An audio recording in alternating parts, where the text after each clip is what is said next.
Hi you guys, it's TA Megan and welcome back to Women's History. Yesterday, on Thursday, we learned about Harriet Tubman, and today is Friday, and we're going to learn about Emmaline Pankhurst from the book What Would She Do? 25 True Stories of Trailblazing Women. I found my glasses too, so here we go.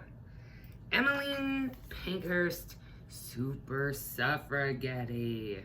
Okay, let's get one thing straight. Suffrage isn't about suffering.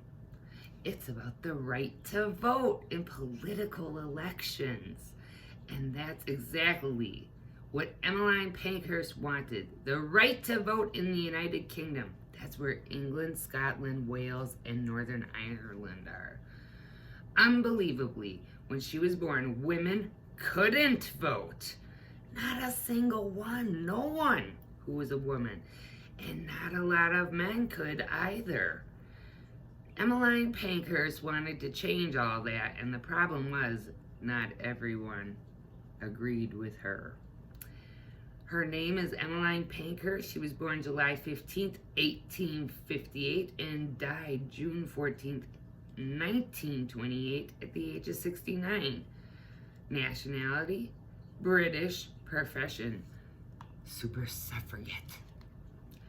Emmeline Golden's family wasn't known for keeping quiet, so it's not surprising that she was so good at standing up for her beliefs.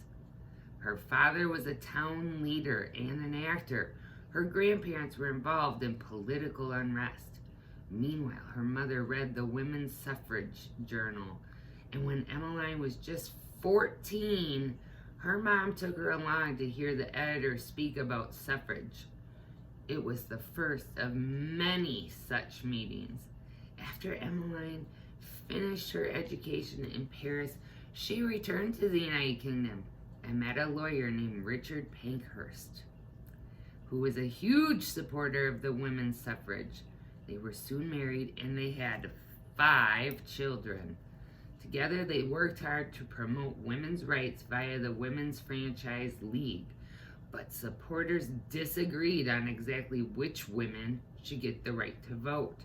The Pankhursts thought that all women should, while some thought it should just be single women and widows. So the league disbanded. A widow is someone who is married whose husband has passed away, just so you know. When Emmeline was just 40, her husband died. Grief-stricken, she now had a family to support on her own. But she didn't forget about women's suffrage. She formed the Women's Social and Political Union, now known as WSPU, in 1903. Its purpose was to win the vote for women. People had been campaigning for women's suffrage for years and years, and nothing had changed. So the WSPU decided to do something different.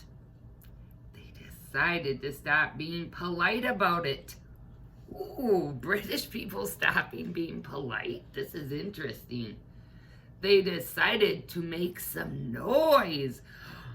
That's something British people don't have to do either. Perhaps then people would start to take notice.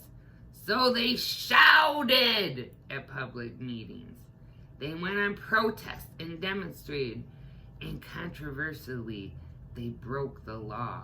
They chained themselves to railings, spit at the police, attacked artwork, smashed windows, bombed a railroad station, and set fire to mailboxes and buildings. The WSPU's actions worked. Now, everyone knew about these protesters, and they were even given a new name, the Suffragettes, due to their confrontational tactics as opposed to suffragists. The downside was that the suffragettes' actions also landed them in jail, or worse. When World War I happened, Emmeline suspended all WSPU action to help the war effort. And a month after the war ended, the British Parliament finally gave the vote to women over 30 with property. Why then? Maybe they realized that the suffragettes were right. And 10 years later, an act of parliament gave all men and women over 21 the right to vote at last. What would Emmaline do? Here's your question. You feel like all the other girls in your class are smarter, funnier, more athletic, or cooler than you, and sometimes it feels as if you're surrounded by overachievers. You're just not good enough. What would Emmaline Pankhurst do? Answer: Emmaline Pankhurst would ask you to look into the mirror and see the amazing girl or person that you are. She'd remind you that everyone is important and everyone's opinion counts. That's why she fought for the rights of every single woman to vote for her future.